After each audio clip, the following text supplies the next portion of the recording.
जी बिस्मिल्लाह करते हैं जी। अंड्राडे डूडलिंग की ये स्टडी है। This study is basically about doodling. So let's talk about what exactly is doodling. Doodling is basically जब हम लोग क्लास में बैठे हैं या हम कोई बोरिंग सी क्लास अटेंड कर रहे हैं या maybe we just doing something that is a task that is not require lot of क्या कहते हैं that does not require a lot of brain या lot of mental cognitions, ठीक है। So this study is basically about everyone, हम सब के बारे में। ये क्यों हम सब के बारे में? क्योंकि हम लोग यूजुअली जब क्लास में बैठे होते हैं तो क्लास अगर बोरिंग है या क्लास अगर something that we are not enjoying that much, तो हम कहते हैं कि भाई इस क्लास के अंदर हमारा ब्रेन नहीं काम कर रहा होगा या हमारी जो है ना क्या बोलते हैं हम लोग इतना ज़्यादा अटेंशन नहीं पे कर रहे होंगे। सो दिस बेसिकली, और जब हम अटेंशन पे नहीं करते तो हमारा दिमाग वॉन्डर ऑफ कर जाता है। We tend to think about other things, we tend to focus our energies on something else. So this study is basically about everyone when they wander off in class.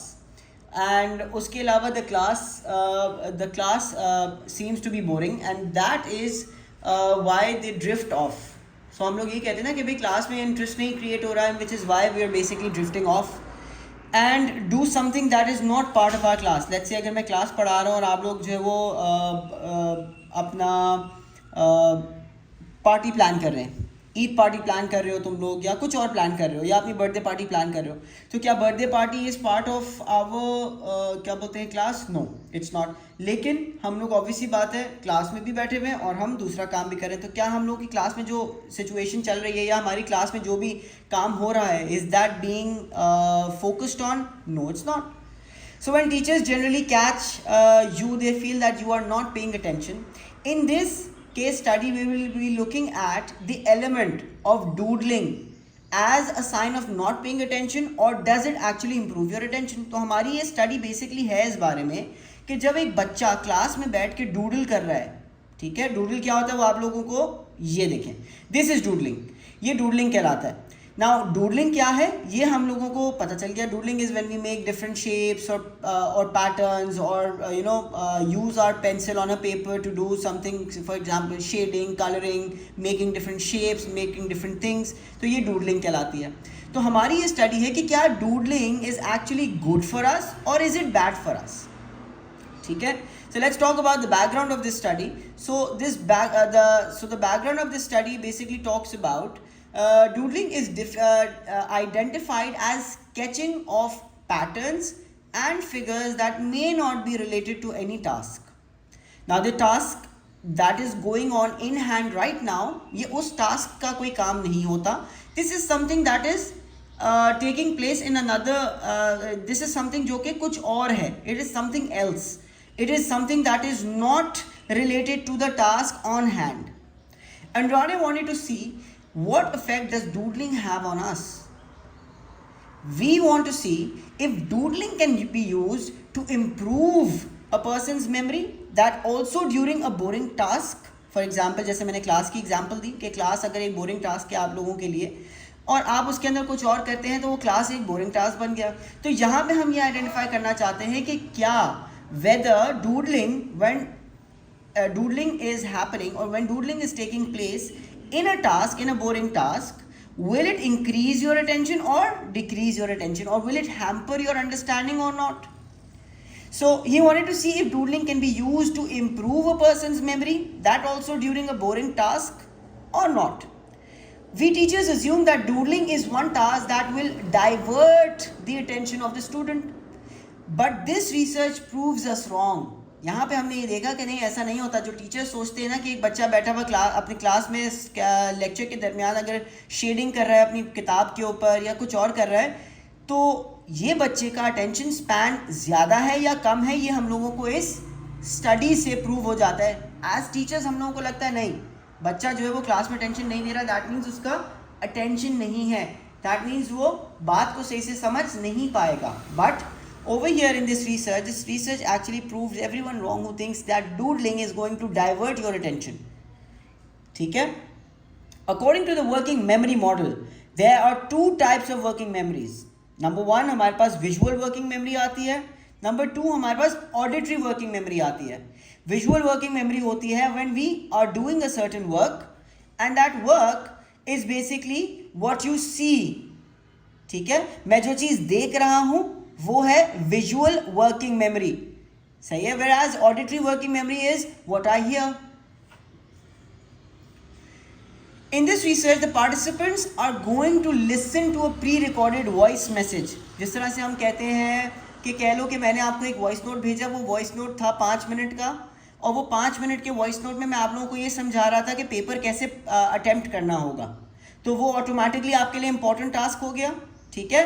Now हम लोगों ने यहाँ पे भी ऐसे ही किया कि हम लोगों ने पार्टिसिपेंट्स को एक प्री रिकॉर्डेड वॉइस मैसेज सुनाया, वो ऑडिटरी टास्क कहला रहा है। क्या कहला रहा है? Auditory task.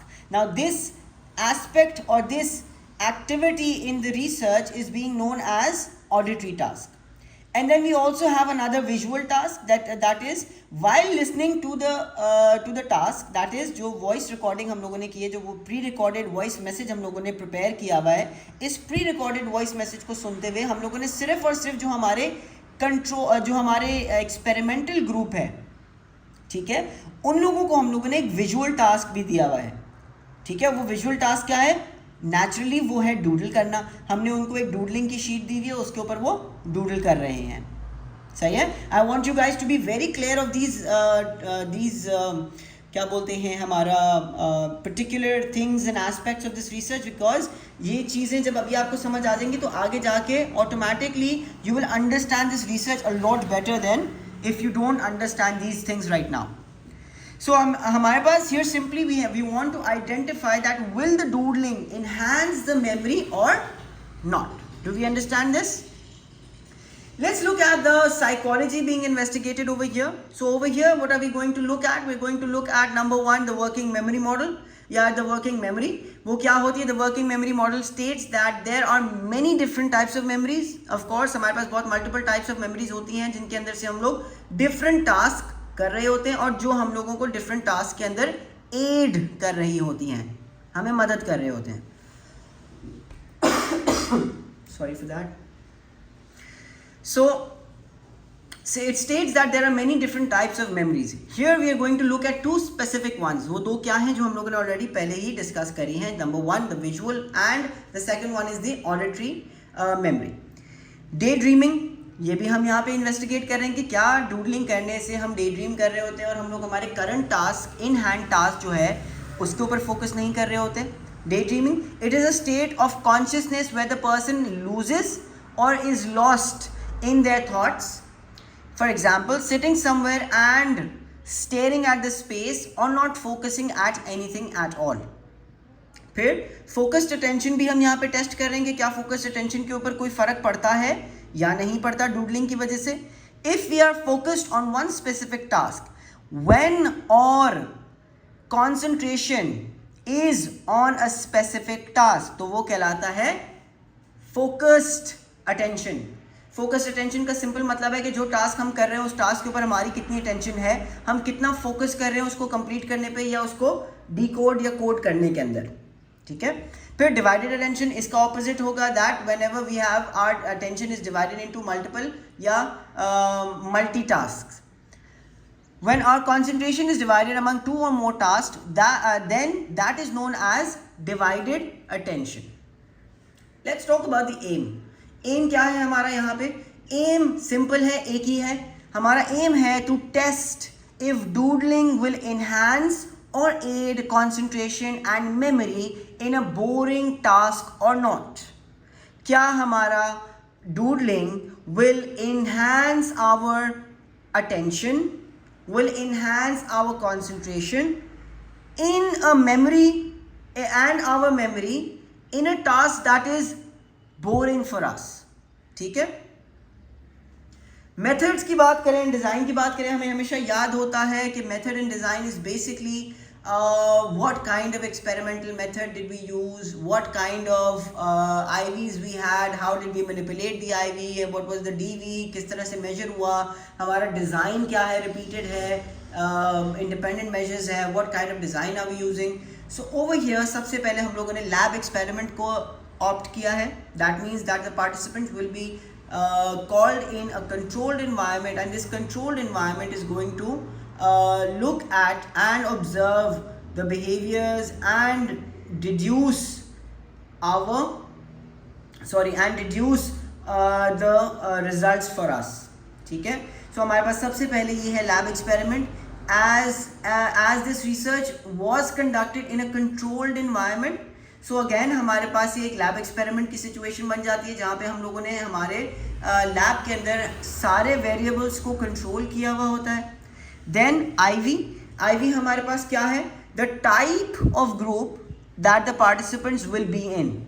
अगर मैं डूडलिंग ग्रुप में हूँ तो मैं ऑब्वियसली बात है वो किसके ऊपर है, कौन इसको मैनिपुलेट कर सकता है, whether being in a doodling group और नॉन डूडलिंग ग्रुप, ये रिसर्चर मैनिपुलेट कर सकता है.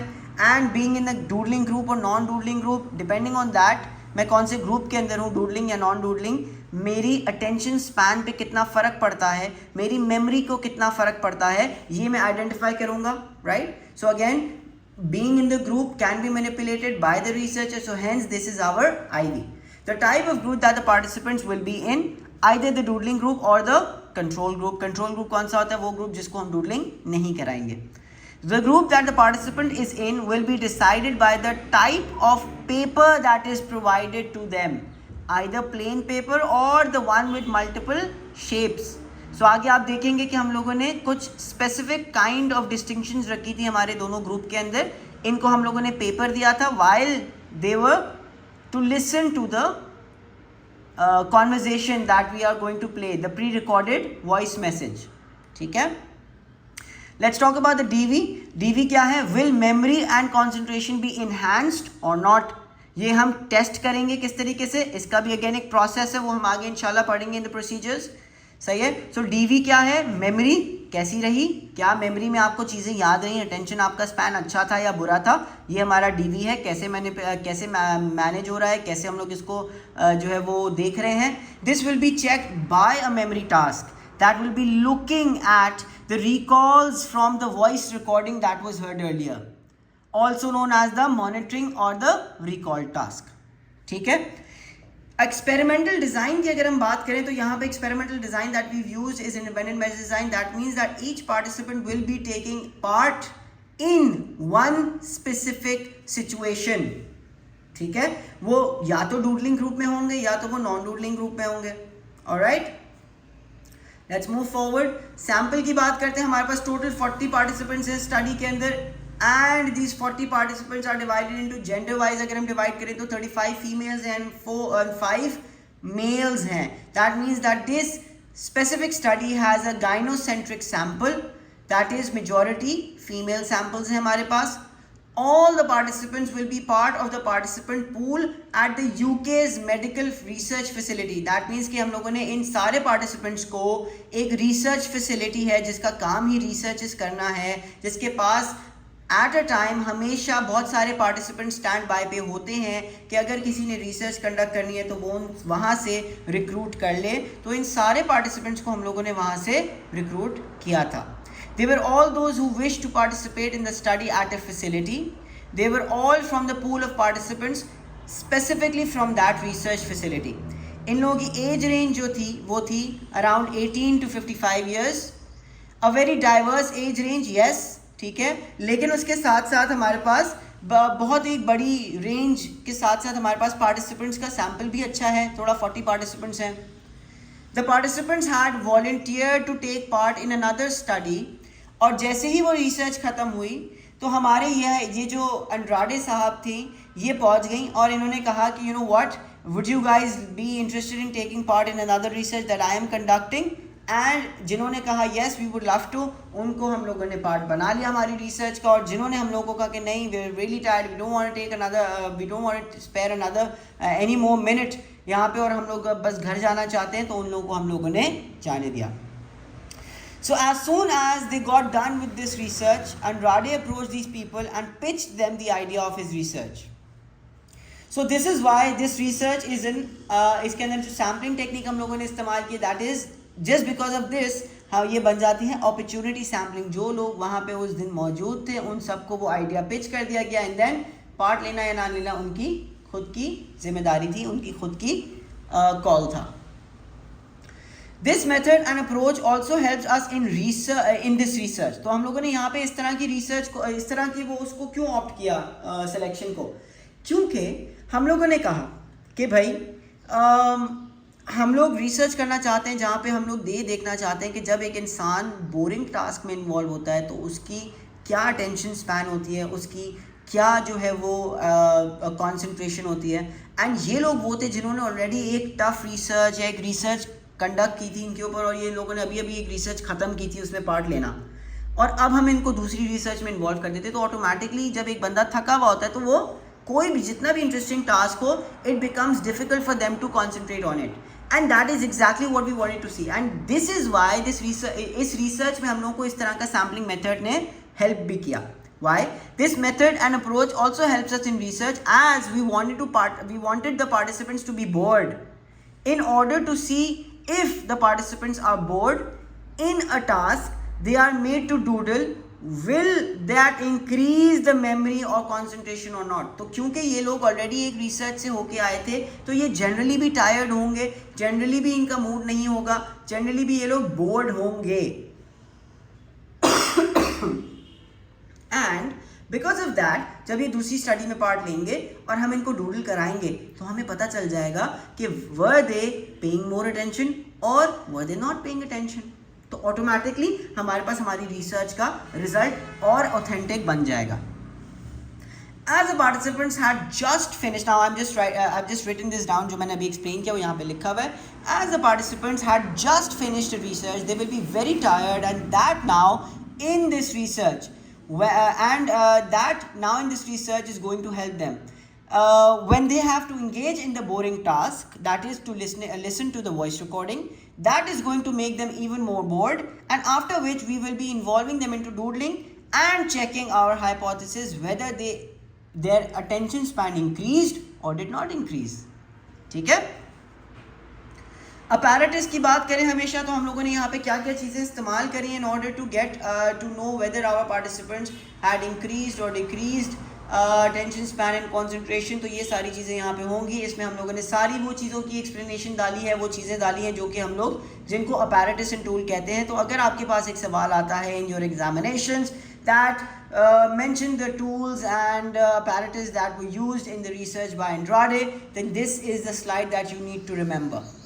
The mock telephone call where a person is inviting people to a party. ये fake phone call है, ठीक है, लेकिन pre-recorded है। The person inviting the people is a female who will be speaking about her sister's birthday party and will be inviting people over. ठीक है, तो ये मॉक कॉल इसके ऊपर का मॉक कॉल कहते हैं हम उसको। मॉक कॉल क्या है? फेक फोन कॉल, या जो हम लोगों ने कहा है pre recorded voice message. All the participants were aware that this is a pre recorded phone call. तो हमारे पार्टिसिपेंट्स को हम लोगों ने डिसीव नहीं किया था इस मामले में।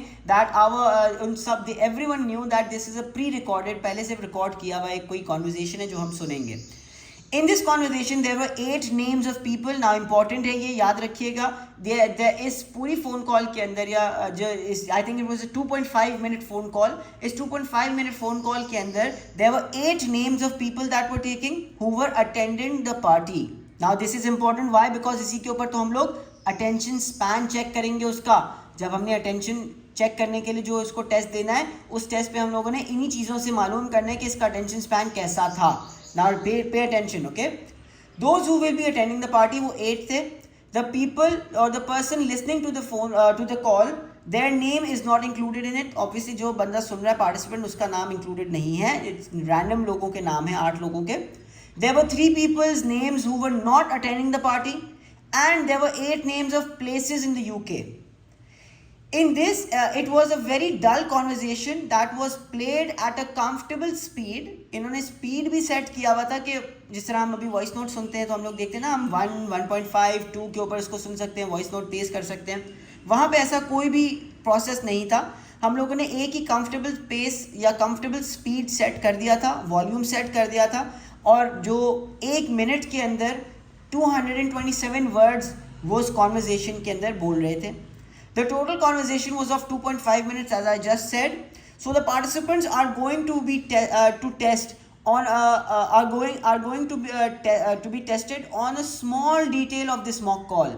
तो हम लोगों ने जैसे कहा कि हम लोग जब उनको ये टेस्ट करेंगे कि उनका अटेंशन स्पैन कैसा था, तो हम किस चीज़ पे करेंगे, इन्हीं चीज़ों पे करेंगे कि 8 नाम आपको पता है, जो लोग आ रहे थे उनके नाम पता है, क्या आपको यूके के जो नाम लिए थे कंट्रीज़ के, सिटीज़ के, वो याद हैं, क्या आपको याद है कौन नहीं आ रहा था, उसका नाम क्या था, how many people were not coming, इन सारी चीज़ों पे हम उसको टेस्ट करेंगे और हम आइडेंटिफाई करेंगे कि हमारे डूडलिंग वाले ग्रुप ने ज़्यादा अटेंशन पे किया या हमारे नॉन डूडलिंग या जिसको हम कंट्रोल ग्रुप कहते हैं, दे परफॉर्म्ड बेटर और they had a better concentration. A sheet of A4 paper was given to the participants. There was a 4.5 meter thick margin था. That means जिस तरह हम लोग कहते हैं ना कॉलम बनाया हुआ था, 4.5 meters का एक कॉलम था उस A4 साइज पेपर पे बना हुआ था. And was there for the participants to write anything that they wished on it. This margin was there so that the target information can be written down over there. Target information क्या है, यही target information है जो हम लोगों ने अभी पढ़ी. 8 पीपल के नाम जो आ रहे हैं, 3 पीपल के जो नहीं आ रहे हैं, अगर वो लिखना चाहें तो वो लिख सकते हैं, नहीं लिखना चाहें तो that is also perfectly fine. ऐसा कोई उन्होंने रूल नहीं बनाया था कि आपने लिखना है. बट आप अगर इस चीज़ को देखें तो हमारा जो डूडलिंग ग्रुप था, उस डूडलिंग ग्रुप के वाले मार्जिन के अंदर इसके अलावा भी उनके पास शेप्स मौजूद थे. You will read this about this over there कि डूडलिंग ग्रुप का किस तरीके से चेंज था. ये लेट्स सी डूडलिंग ग्रुप के अंदर क्या था. On the right side of the same sheet there will be 10 rows of alternating squares and circles. तो हमारे डूडलिंग ग्रुप के पास इस A4 साइड पेपर के ऊपर दूसरी साइड के ऊपर मार्जिन के शेप्स एंड सर्कल्स बने हुए थे. 10 rows थी जिनके अंदर स्क्वायर्स एंड सर्कल्स ऑल्टरनेट तरीके से बने हुए थे. And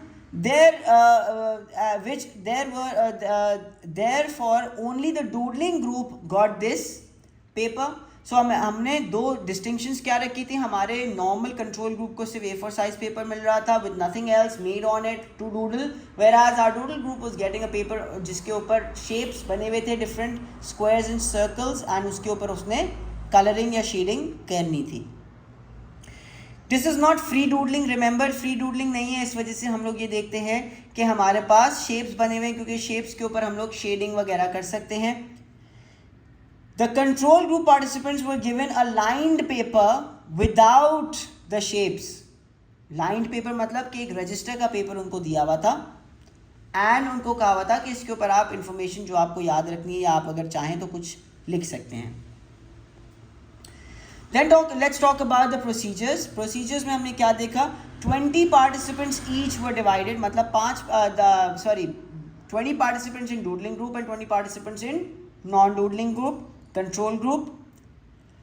this allocation was done randomly. Remember this, मतलब ऐसा नहीं था कि हम लोगों ने जो है ना कोई स्पेसिफिक टेस्ट वगैरह लगा के कि भाई कौन ज़्यादा इंटेलिजेंट लग रहा है उसको वहाँ पे ले जाओ. नहीं, इस तरह कुछ भी नहीं किया था हम लोगों ने रैंडमली जो है वो एलोकेट कर दिए थे 20 पीपल टू द क्या बोलते हैं 20 people to the experimental group and 20 people to the non experimental group. After the participants were divided into 2 groups, they were then put in a visually dull room and they had to listen to the mock call. Recording थी ये वही वाली जिसकी हम बात already कर चुके हैं. Here the participants' boredom is tried to be enhanced. They were given a set of instructions. ये set of instructions क्या थे? Now remember ये set of instructions के लिए आपके पास एक 4 mark का question आ सकता है. So ये set of instructions आपके लिए important है.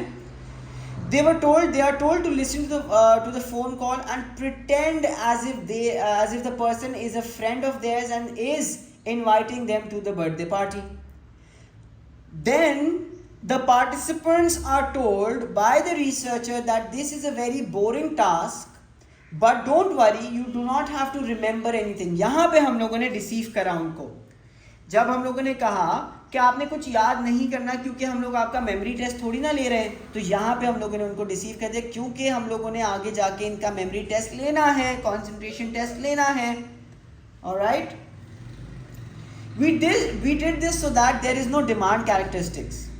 क्योंकि अगर हम बता देते कि आगे जाके हम आपका एक मेमोरी टेस्ट लेंगे तो सारे लोग 8 नाम याद रख सकते हैं आसानी से. Every person can remember 3 names who are not coming and every person can remember 8 cities, right? वो फोकस करके ज़्यादा अपना एक्स्ट्रा फोकस करके वो ये चीज़ें याद कर सकते थे. So which is why we did deception, and so that हमारे पास डिमांड कैरेक्टरिस्टिक्स ना आए. Let's move forward. Letting participants know that that we are going to do the test, the memory test, is going to increase the demand characteristics. What the participants are told is that the speaker will be inviting the people also. So, on the sheet of paper, the participants are to write down the names of people who are definitely coming to the party. वो लोग जो कि party attend करेंगे उनके नाम आप लिख सकते हैं. 20 participants are given the sheet जिसके ऊपर shapes बने हुए हैं, बाकी 20 participants are given the sheet जिसके ऊपर lines बनी हुई हैं और कोई भी जो है वो shape नहीं बना हुआ. While listening to the phone call, the participants are to note down the names of people who will be attending or most probably will be attending the party.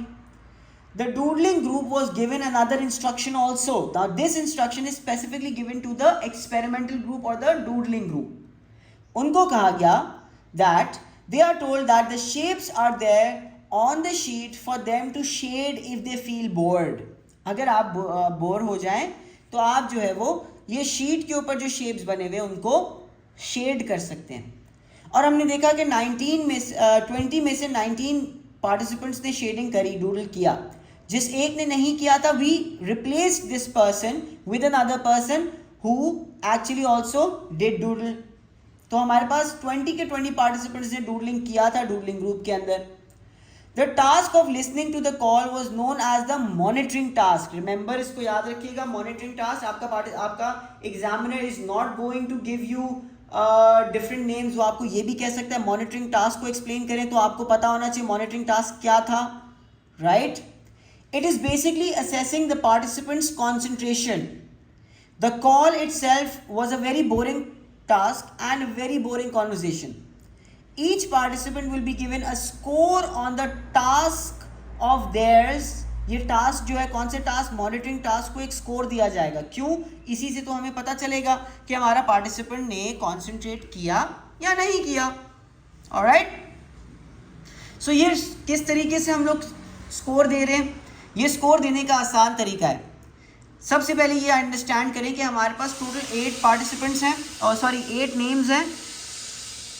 In 8 names के अंदर ही से हम लोग किसी ना किसी एक जो है ना क्या बोलते हैं लोगों के नाम लिखेंगे. तो that means the total score that we are going to have is 8.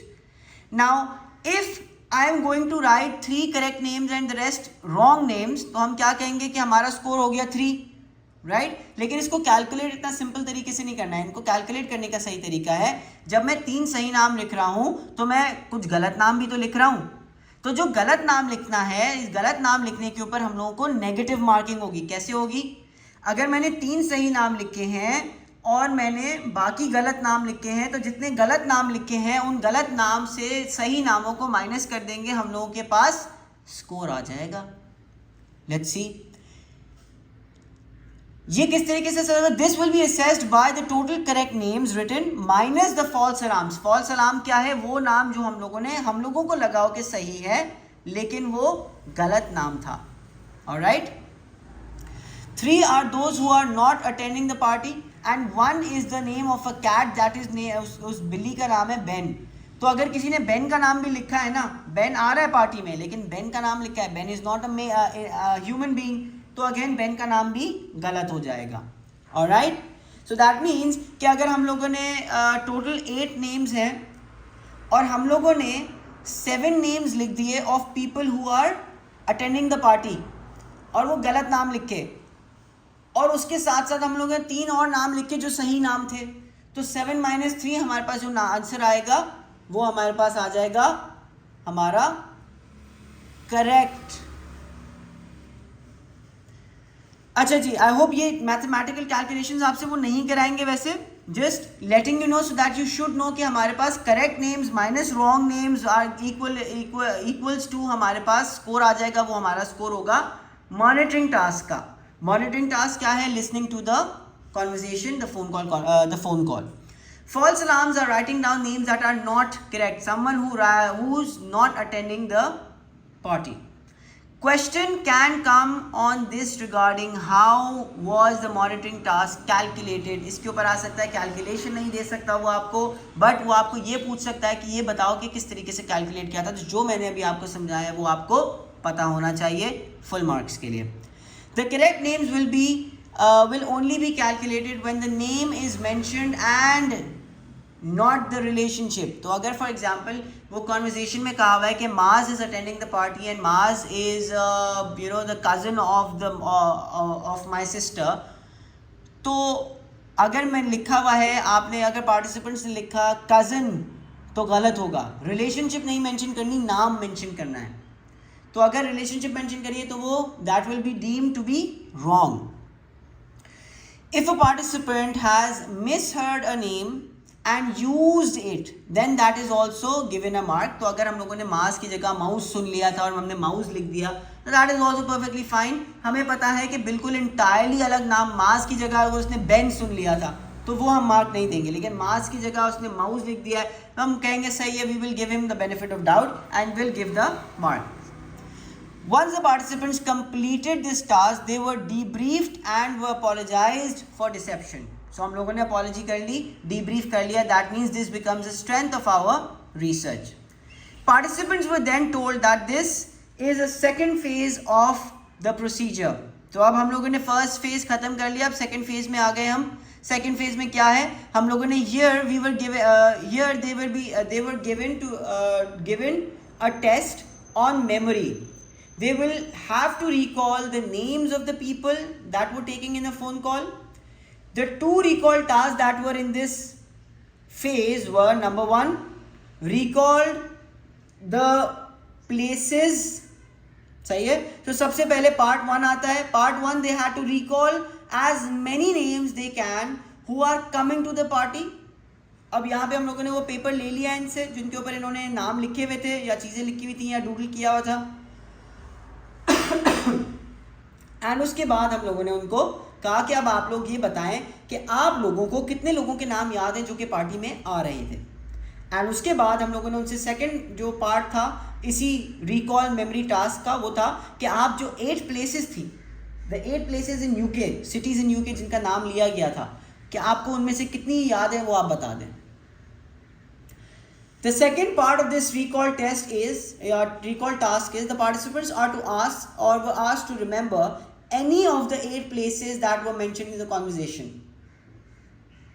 The recall of places is known as the recall of incidental information. क्यों? क्योंकि हम लोगों ने पहले ही उनको कहा था कि आपने इस places का कुछ भी नहीं करना, you don't have to remember them. So which is why we are calling this remembrance of the 8 places या cities के नामों को हम लोग क्या कह रहे हैं, we are calling this recall of incidental information. The purpose of this task is because we as researchers are expecting that the doodling group will have a higher score on both these tasks. Monitoring task पे भी उसका ज़्यादा होगा जिसके अंदर हम लोगों ने उससे लोगों के नाम याद करवाए हैं, एंड अलॉन्ग विद दैट हम लोगों ने जिसके अंदर उससे प्लेसेस के नाम याद करवाए हैं वहाँ पे भी उसका स्कोर हाई होगा in comparison to the control group. We incorporate recall of places because we say that if doodling does increase concentration, then that means that doodling group is going to recall both the names of people and will recall the places better than the control group.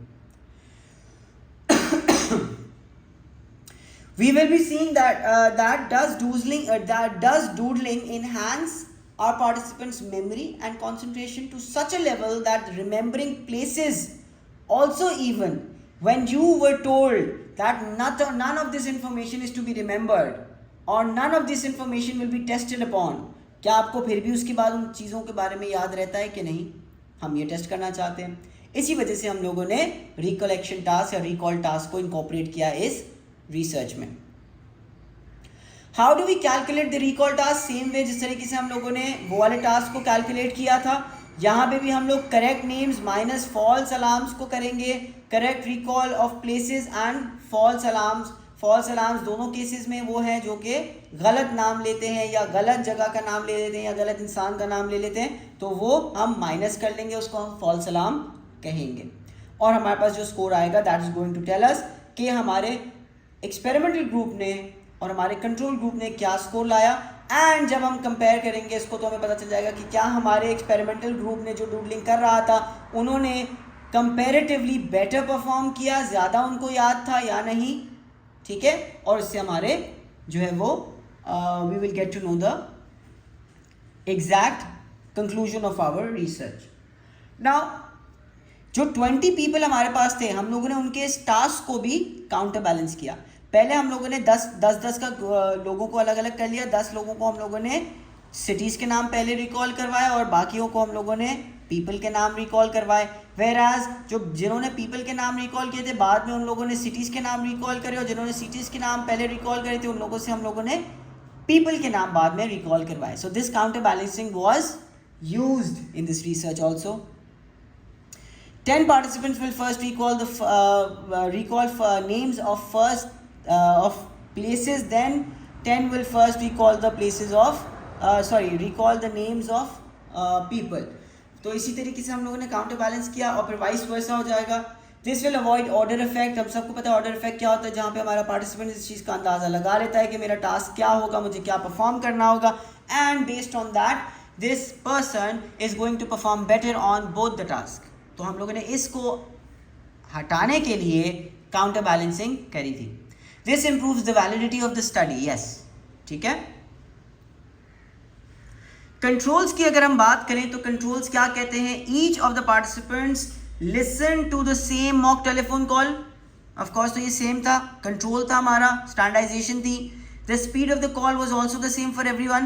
The time of the phone call was also the same for everyone, for every participant. All the participants in the doodling group had the same sheet of paper. All the participants in the non-doodling group had the same sheet of paper. All control participants of the control group had the same sheet of paper, जो कि A4 size paper था. Results हमें क्या बताते हैं? The maximum number of shapes shaded by doodling participants was 3 and maximum number of shapes shaded by the minimum was 3 and the maximum was 110 shapes shaded.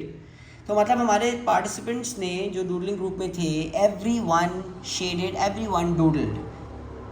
The monitoring performance scores, which is actually assessing your concentration level, the doodling group scored 7.7 on an average. उन्होंने 7 सही नाम बताए and 1 गलत नाम बताया। Where as हमारे control group ने 5 false alarms show किए and wrote correct names which were 7। This tells us that the doodling group perform better, ठीक है। In other words, doodling does help concentration and it does improve your memory. Recall का result क्या था? Recall test वो test था जिसमें हम लोगों ने 2 फेजेस में किया था। नंबर 1 में हम लोगों ने सिटीज़ एंड नंबर 2 में हम लोगों ने लोगों के नाम रिकॉल करवाए थे। On an average doodling group recalled 5 correct names and on an average control group recalled 4 correct names. Again यहाँ पे भी डूडलिंग ग्रुप बेहतर परफॉर्म कर रहा है। रिकॉल ऑफ इंसिडेंटल इंफॉर्मेशन या प्लेसेस, ये वो वाला टास्क है जिसमें हम लोगों ने सिटीज़ के नाम याद करे थे। Both the groups performed bad in this task, but out of that bad performance also, doodling group का performance फिर भी बेहतर था 2.4 and control group का 1.8 around 1.8. This is understood as they weren't given any instructions on remembering the cities names. लेकिन उसके बावजूद भी अगर हम देखें तो हमारा रिजल्ट हमें ये शो करता है कि डूडलिंग ग्रुप ने ज़्यादा बेहतर परफॉर्म कर लिया, ठीक है। In all the tasks, the doodling group performed better than the control group. There were 3 participants from the doodling group and 4 participants from the control group who said that they did have an idea. उनको पता था, अंदाज़ा था कि बाद में हो सकता है एक टेस्ट होगा. Because of which they tried to remember the names and all a little more properly. तो ये हमारी इस रिसर्च का एक ड्रॉबैक है। This shows that the validity of the study is a bit low because of that, क्योंकि हमारे participant को कहीं ना कहीं अंदाजा हो गया था कि हमारा एम क्या है और हम लोग इसके बाद क्या करने वाले हैं, विच इज़ वाई हो सकता है कि हमारे इन पार्टिसिपेंट्स ने ज़्यादा बेहतर परफॉर्म करने की कोशिश की और उनका ग्रुप बेहतर परफॉर्म कर गया हो. Alright, let's move forward to the conclusion. Conclusion क्या कहता है? Doodling does aid concentration and memory in a boring task. Yes, doodling से हमारी मेमोरी और कंसंट्रेशन बेहतर होती है. टीचर्स, सारे वो टीचर्स जो समझते हैं कि डूडलिंग से हमारे बच्चों का परफॉर्मेंस गिरता है, वो हमारा लेक्चर नहीं बेहतर तरीके से सुनता, ये उन सब के लिए एक कंक्लूजन है that no, doodling does improve the concentration and memory and attention of your child. Let's move forward. Nature है या नर्चर है ये study? This study is a nature study. The ability of an individual can be better than others. So again, nature को support कर रही है. हो सकता है कुछ लोग जो participants में थे हमारे, उनकी natural ability ज़्यादा बेहतर है कि वो सुन के चीज़ों को याद कर लेते हैं, तो उस वजह से हमारा recall के अंदर task में उन्होंने बेहतर perform कर लिया हो और वो doodling group में ही वो exist करते हो, तो maybe doodling did not really affect their memory, but क्योंकि उनकी generally भी अच्छी थी तो हो सकता है उनको ज्यादा बेहतर परफॉर्मेंस दे दी उन्होंने. And along with that the recall and maybe यहां से पढ़ते हैं, the ability of an individual can be better than others. So nature plays a role in the recall and maybe the doodling does not really affect their memory and their concentration levels. Nurture भी है, ये nurture को भी support कर रही है. किस तरीके से? The way people shaded tend to learn और remember things, those can be affected by the environmental factors. Maybe some people, no matter how intelligent they are, they may be affected by their environment and may not perform that well despite having a good memory and concentration. Right? तो कुछ लोग होते हैं जिनको अपनी surrounding से बहुत फ़र्क पड़ता है, नो मैटर वो कितने इंटेलिजेंट हो, कितने बेहतर हो, कितने बेहतरीन हो, पर उसके बावजूद भी they may be affected by the environment and the surrounding of what is going on around them and that may have influenced their memory as well. Let's talk about individual and situational analysis. इसके ऊपर हम लोगों को क्या पता चलता है? That we have support that situational explanation as well as individual explanation. ठीक है,